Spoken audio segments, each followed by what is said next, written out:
찬양하도록 하겠습니다. 우리 각자 계신 곳에서 박수 치면서 찬양해 볼까요? 기쁨으로 찬양하도록 하겠습니다. 주와 같이 길 가는 것, 주와 같이 길 가는 것 즐거운 일 아닌가. 우리 주님 걸어가신 발자취를 밟겠네. 주와 같이 길 가는 것 즐거운 일 아닌가.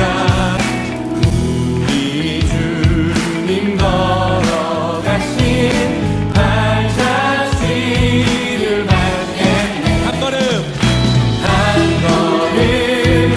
한 걸음 주 예수와 함께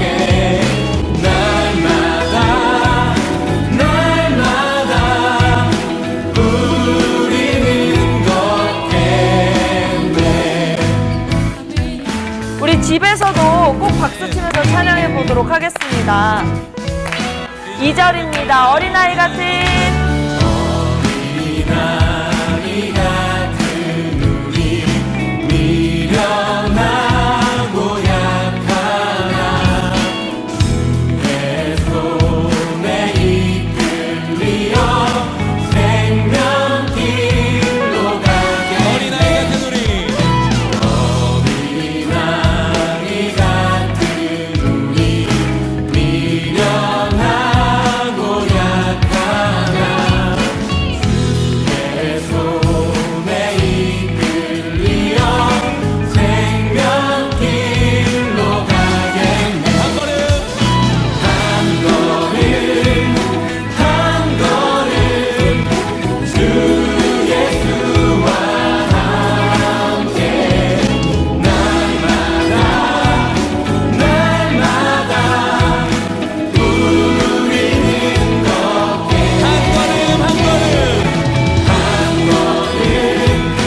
한 걸음 주 예수와 함께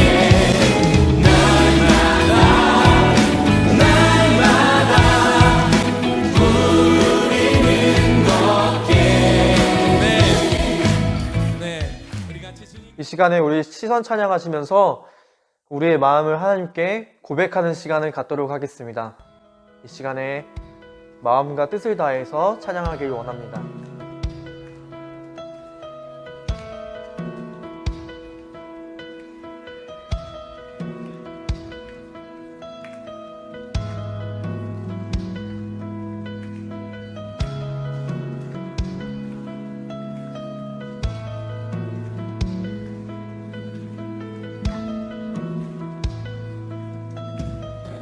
내게로부터 눈을 들어 주를 보기 시작할 때 주의 일을 보겠네.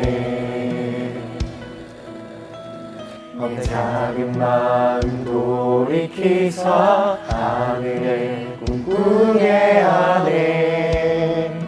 주님을 볼 때 다시 한 번 더 찬양합시다. 내게로부터 눈을 들어 주를 보기 시작할 때 주의 일을 보겠네. 주의 일을 보겠네. 내 작은 마음 돌이키사 하늘에 꿈꾸게 하네. 주님을 볼 때 모든 시선을 주님께 드리고 살아계신 하나님을 느낄 때 내 삶은 주의 역사가 되고 하나님이 일하기 시작하네. 아멘. 내 삶을 온전히 주님께 드릴 때 비로소 하나님께서는 역사하시는 줄 믿습니다. 우리 다시 처음부터 고백하겠습니다. 성령이 나를 변화시켜 모든 두려움 사라질 때 주의 일을 보겠네. 황폐한 땅 한가운데서 주님만을 알게 되리.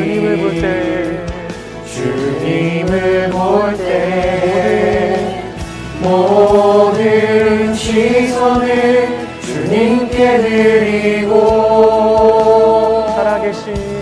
살아계신 하나님을 느낄 때 내 삶은 주의 역사가 되고 하나님이 일하기 시작하네. 모든 시선을 주님께 드리고 살아계신 하나님을 느낄 때 내 삶은 주의 역사가 되고 하나님이 일하기 시작하네. 모든 시선을 주님께 드리고 전능하신 하나님을 느낄 때 세상은 주의 나라가 되고 하나님이 일하기 시작하네. 아멘.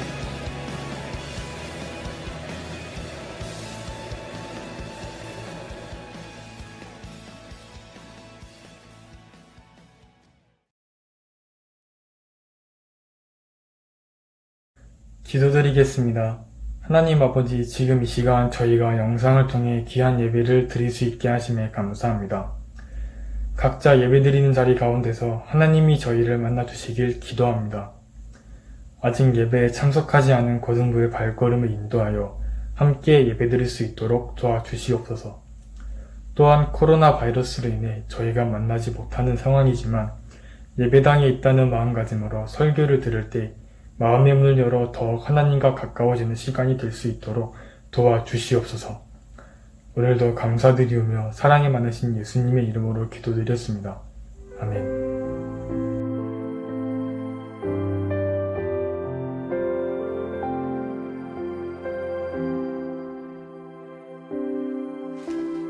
오늘 우리에게 주신 말씀은 마태복음 20장 29절에서 34절 말씀입니다.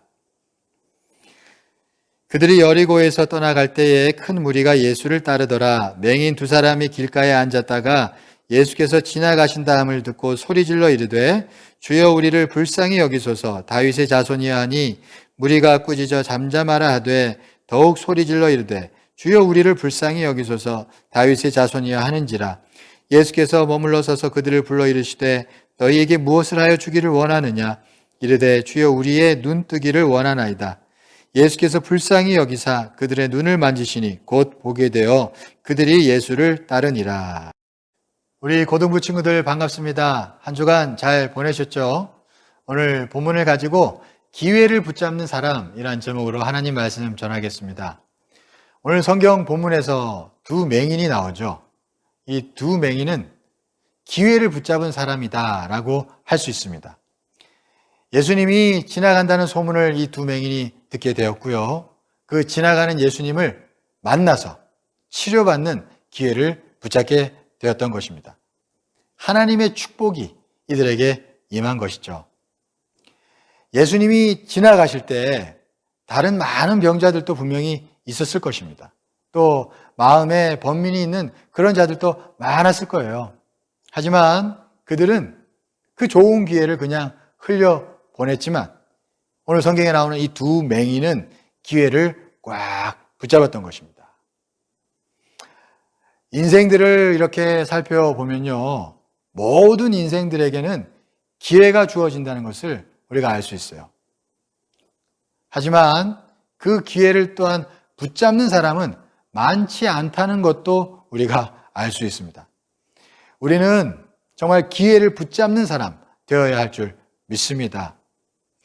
여러분, 기회를 흘려보내는 안타까운 사람이 되면 안 될 것이에요. 우리 고등부 친구들은 정말 기회를 꽉 붙잡는 복된 자들 되기를 간절히 축복합니다.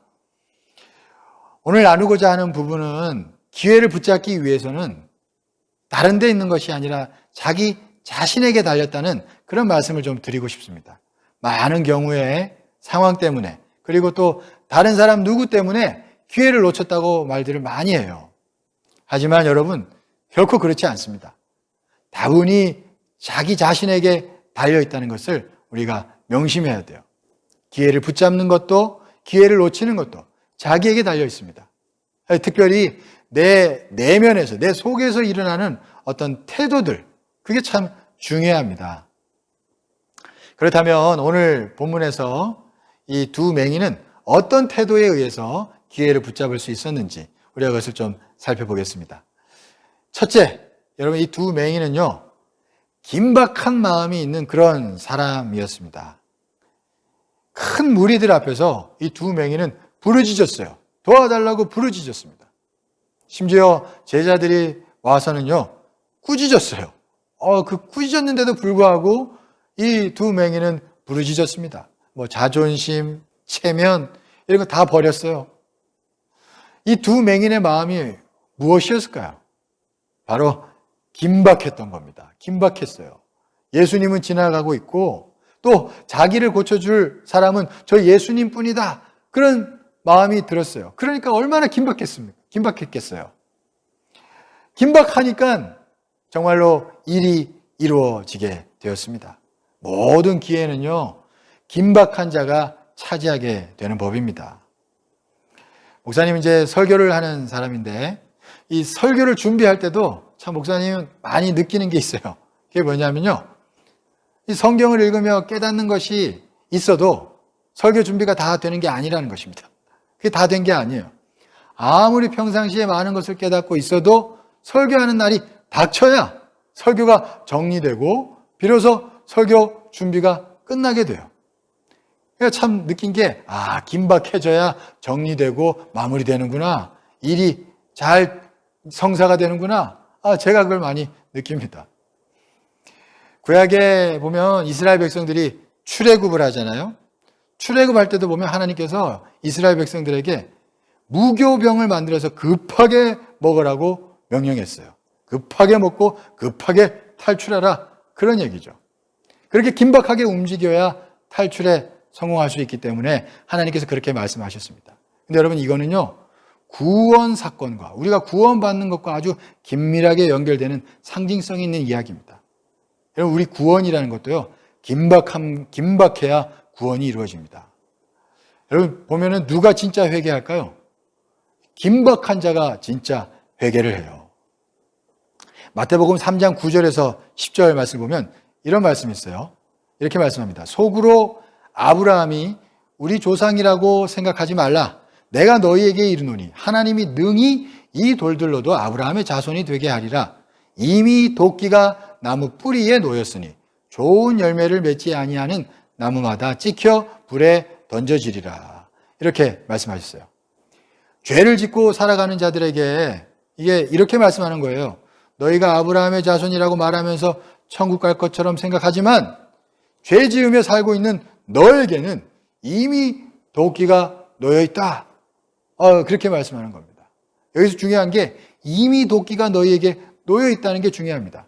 하나님의 관점에서는 자꾸 죄를 짓고 죄의 늪에 허우적거리며 살아가는 사람은요, 이미 도끼가 놓여 있다는 거예요. 이 하나님 보시기엔 그런 겁니다. 아주 긴박하다는 거죠. 그럼 진짜 회개하는 자는 누구냐 하면 이걸 깨닫는 사람이에요. 도끼가 이미 나에게 놓여 있구나. 이거를 딱 깨닫는 사람. 그래서 막 긴박함이 막 마음에 일어나는 사람이 진짜 회개한다는 것입니다. 그러나 느긋한 사람은 회개 못해요. 그냥 평생 그렇게 느긋하기만 하면 여러분 평생 회개하지 않게 됩니다. 그러다간 자칫 지옥에 갈 수도 있어요. 그러나 그에 반해서 천국 백성은 오히려 느긋하지 않습니다. 긴박해요. 항상 자기를 살피며 긴박합니다. 죄를 짓고 나면 급하게 회개합니다. 여러분 어떠세요? 여러분 속에 긴박함이 있나요? 여러분 그 사람이요, 긴박함이 있는 그 사람이요, 은혜라는 기회를 순간순간 붙잡을 수 있게 돼요. 많은 사람들이 오늘날 다 풍족해서 긴박감 없이, 풍족해져서 그런지 긴박감 없이 살아가고요. 또 신앙생활도 그렇게 합니다. 그래서 무수히 많은 기회들을 놓치면서 살아가고 있어요. 다 떠내려가고 있습니다. 회개할 기회, 약속의 말씀을 받을 기회, 은혜 받을 기회, 다 떠내려가고 있어요. 긴박하지 않아서 그런 거예요. 만약 예배 때 은혜를 못 받고 있다면 왜 은혜를 못 받는가 한번 생각해 봐야 됩니다. 설교자를 탓할 수도 있겠지만 여러분 더 근본적인 건요, 내 마음일 수 있어요. 분명히 성경은 밭에 씨 뿌리는 이야기를 할 때 보면 그 비유를 보면요, 밭의 상태에 대해서는 말하지만 씨의 상태에 대해서는 말씀하지 않았어요. 참 중요합니다. 어떤 누가 설교해도요, 전해지는 성경의 구절은 하나님 말씀이에요. 똑같은 하나님 말씀입니다. 내가 긴박감을 가지고 있다면 우리는 어떻게든 또한 은혜 받을 수 있습니다. 여러분 이것도 사실입니다. 요즘 너무 피곤한 사람들이 많아서 그런지 참 느림의 철학을 많이 이야기합니다. 느림의 철학. 좀 천천히 걸어가면서 방향을 살펴야 한다는 그런 말들을 많이 해요. 물론 방향이 중요합니다. 방향도 우리 인생에서 잘 살펴야 돼요. 또 쉴 때는 쉬어야 돼요. 그러면서 잘 생각할 수 있어야 됩니다. 그런데 문제는 마냥 느긋해지면 안 된다는 거예요. 그게 문제예요. 그러다가 자칫 마냥 느긋해져서 여러분 순간순간 오는 그 기회들을 다 놓치게 된다는 것이에요. 우리는 쉬면서도 마음에 긴박감이 있어야 합니다. 평안을 누리면서도 긴박한 마음을 유지할 줄 알아야 한다는 것이에요. 우리 고등부 친구들 너무 긴박감을 가지고 살아가는 것을, 긴박함을 가지는 것을 너무 싫어하지 맙시다. 또 이것도 우리에게 필요한 거예요. 우리가 좋게 여길 수 있길 바랍니다. 일본에서 이 자산관리자로 일하시는 분 중에 다구치 도모 타카라는 사람이 있어요. 이분이 일본에서 성공한 분들 한 3,000명을 만나면서 인터뷰를 해봤다 그래요. 그런데 이분들이 그렇게 이분들을 만나서 인터뷰를 하면서 하나 알게 된 게 있다고 합니다. 그게 뭐냐면 성공한 자들 대부분이 성격이 느긋하기보다는 급했다고 해요. 이 성공한 자들은 좋은 것이 눈에 보이면 즉시 움직이고 즉시 시도하고 즉시 행동하는 그런 특성을 지녔다고 해요. 우리가 기회를 잡는 인생이 되려면 마냥 느긋하게만 살면 안 된다는 것을 우리가 알 수 있습니다. 긴박감을 딱 가지고 있어야 순간순간 우리에게 오는 기회를 꽉 붙잡게 될 줄 믿습니다. 코로나로 인해서 기존 일상들이 많이 무너져 있을 수 있어요. 그래서 많이 느슨해진 삶을 살고 있을 수 있습니다. 아니, 느슨한 걸 넘어서 게을러져 있을 수도 있어요. 신앙생활도, 가정생활도, 또 학업 활동도 모두 게을러져 있을 수 있어요. 이럴 때 우리가 다시 마음을 가다듬고 긴박함을 유지할 수 있길 간절히 축원합니다. 그래서 올 한 해 하나님이 주시는 그 많은 기회들을 붙잡는 우리 고등부 친구들 되기를 간절히 축복합니다. 둘째로 오늘 성경에 나온 두 맹인은 자기 연민에서 벗어났기 때문에 기회를 꽉 붙잡을 수 있었습니다. 맹인은 참 어떻게 보면 자기 연민에 사로잡히기 참 쉬운 사람입니다. 이 자기 처지를 한탄하면서 살아갈 수 있죠. 이 자기 연민에 사로잡히면 다른 사람 만나서 이렇게 얼굴 마주 보며 대화 나누는 것도 어려워할 수 있어요. 더욱이 다른 누군가가 한마디 딱 지적을 하잖아요. 그러면 큰 상처받고 더 깊은 늪에 빠질 수도 있습니다. 이 자기 연민에 빠진 사람들은 그럴 수 있어요. 그런데 오늘 본문에서 나오는 이 두 맹인은 제자들이 와서 막 꾸짖었어요. 그렇죠? 그런데도 이 맹인들은 위축되지 않았습니다. 오히려 더 크게 부르짖었어요.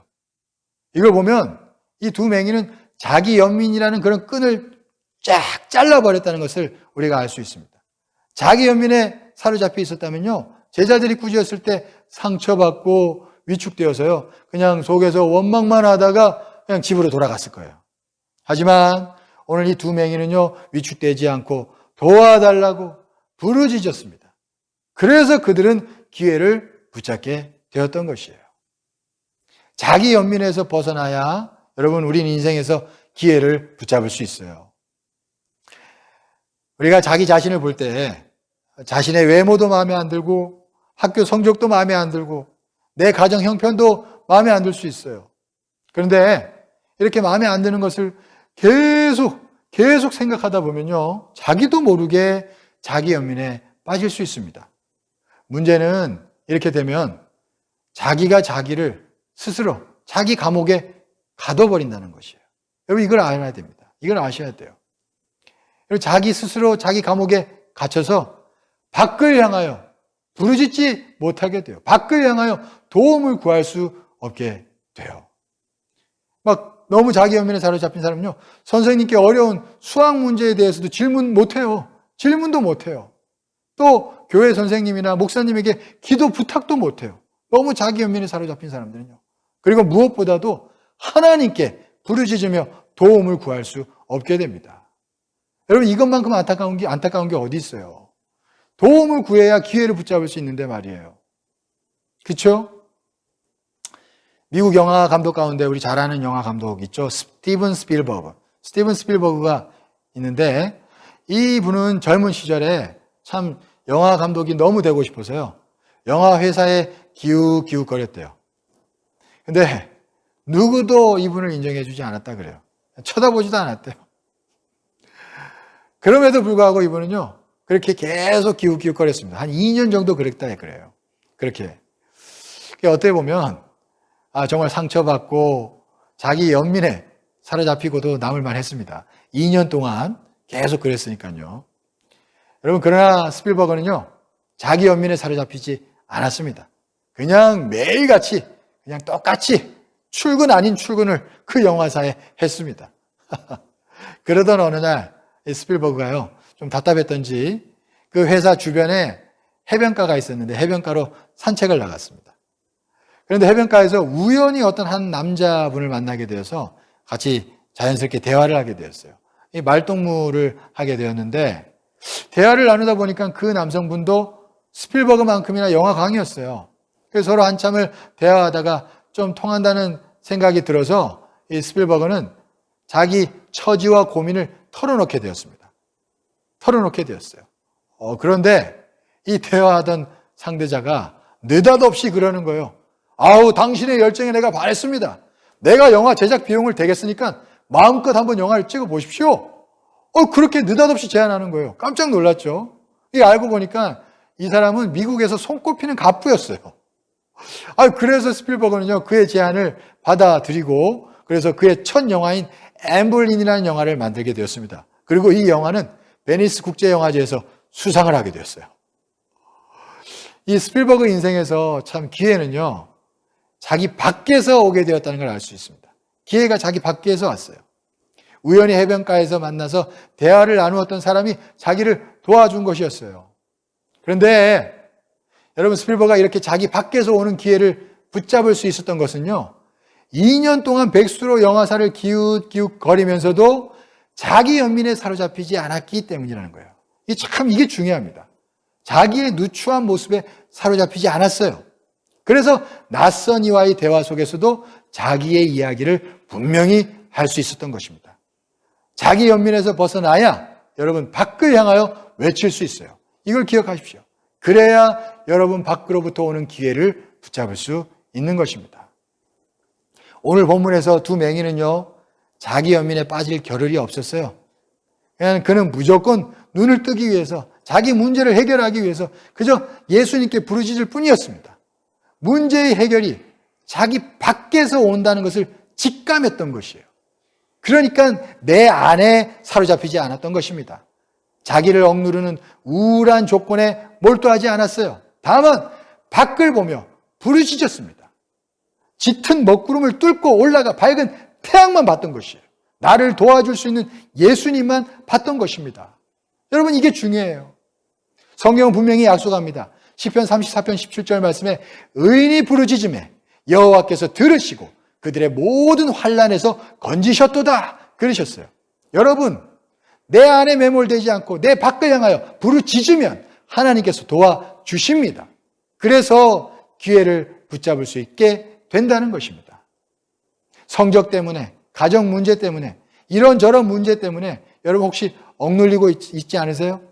여러분, 자꾸 복잡하게 생각하지 말고 그냥 주님께 부르짖으십시오.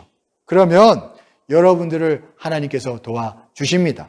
여러분에게 정말 공부 잘할 수 있는 지혜와 상황을 열어주십니다. 또 앞으로의 인생을 복되게 만들어 주십니다. 하나님은 환난 날에 만날 큰 도움이 되십니다. 여러분, 이걸 믿으세요. 도와주실 하나님을 믿읍시다. 그리고 밖을 향하여 기도하고 부르짖기를 간절히 축원합니다. 정리합니다. 하나님은 우리에게 다가와서 기회를 주셔요. 그 기회를 붙잡기 위해서 우리는 너무 느긋한 인생을 살면 안 됩니다. 세월을 아끼라 라고 말씀하셨어요. 우리는 긴박한 마음이 늘 또한 마음 한켠에 자리 잡고 있어야 한다는 것을 기억해야 합니다. 오늘 두 맹인은 긴박한 마음을 가지고 외쳤기 때문에 기회를 붙잡게 되었습니다. 또 우리는 너무 자기 연민에 빠지면 안 됩니다. 자기 부족함에 너무 몰두하지 맙시다. 그러면 우리가 부르짖을 수 없게 돼요. 도움을 구할 수 없게 된다는 것입니다. 그러지 말고 모든 것을 내어 맡기고 간절히 주를 향하여 외쳐 부르짖읍시다. 도와달라고 기도합시다. 주님이 반드시 그런 자들에게 큰 기회를 붙잡게 하실 줄 믿습니다. 그런 우리 복된 우리 고등부 친구들 모두 되기를 간절히 축복합니다. 기도하시겠습니다. 사랑이 많으시고 은혜가 풍성하신 하나님, 하나님, 오늘 두 맹인은 정말 하나님이 주시는 기회를 꽉 붙잡게 되었습니다. 하나님, 그것은 그들이 긴박한 마음을 가지고 달려갔기에 그렇게 되었고, 또 그들이 자기 연민에 빠지지 않고 부르짖었기에 정말 기회를 붙잡게 되었습니다.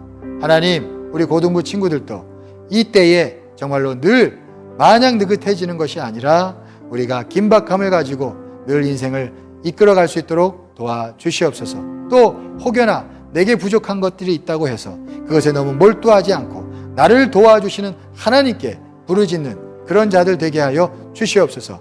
그리하여 하나님이 주시는 기회를 순간순간 붙잡는 우리 복된 고등부 친구들 모두 되게 하여 주시옵소서. 그렇게 이끄시고 인도하실 줄 믿사오며 예수 그리스도의 이름으로 기도드리옵나이다. 아멘.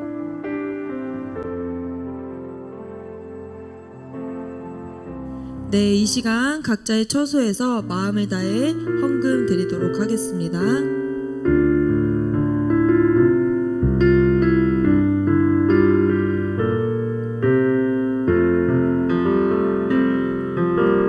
나의 모습, 나의 소유, 주님 앞에 모두 드립니다. 모든 아픔, 모든 기쁨, 내 모든 눈물 받아주소서.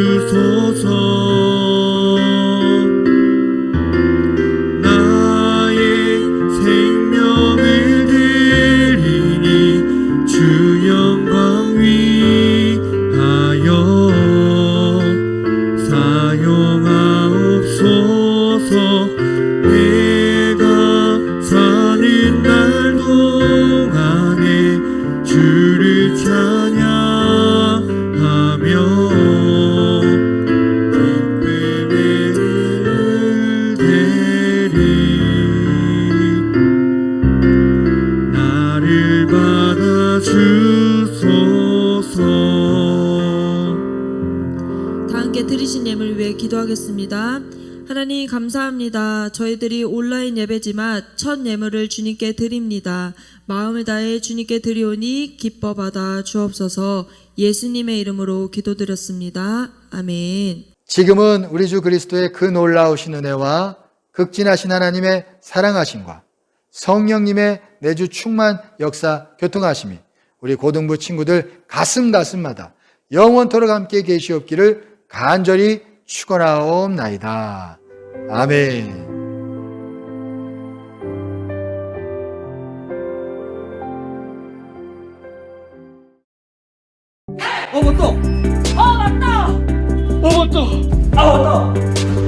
진짜?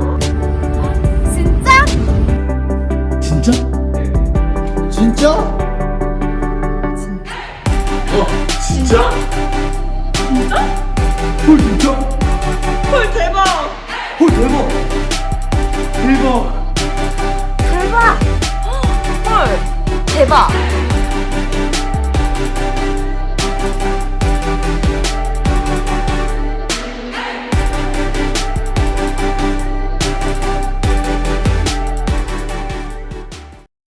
맞다! 왜 그러세요? 동계수련회가 언제죠? 동계수련회가 2월 25일부터 27일까지, 목요일, 금요일은 7시 30분부터, 토요일은 4시 반에 시작하도록 하겠습니다. 그래서 지금부터 기도로 준비로 잘 해주세요. 네, 다음 광고입니다. 예배 시간에 자신의 인증샷을 찍어서 보내주시면 감사하겠습니다. 인증샷을 보내주신 친구들에게는 특별한 이벤트가 준비되어 있으니 많은 참여 부탁드립니다. 네, 세 번째 광고입니다. 잠시만요. 네. 전화 좀 하고요. 예? 여보세요? 이렇게 이세영 간사님처럼 저희가 대표 기도를 부서별로 돌아가면서 하고 있습니다. 저희가 주중에 전화를 드리는데 전화를 이렇게 이쁘게 받으셔서 협조 같이 해주시면 감사하도록 하겠습니다. 네, 다음 광고입니다. 이번 주에 처음으로 헌금 시간을 가졌습니다. 하나님께 드리는 헌금은 마음을 다해서 드려야 하니 다음 주부터도 적극적으로 참여 부탁드리겠습니다. 네, 마지막 광고입니다. 오늘도 예배 후에 줌모임이 있습니다. 우리 이 시간에 줌모임 같이 함께 잘 참여해 주시면 감사하겠습니다. 그럼 안녕!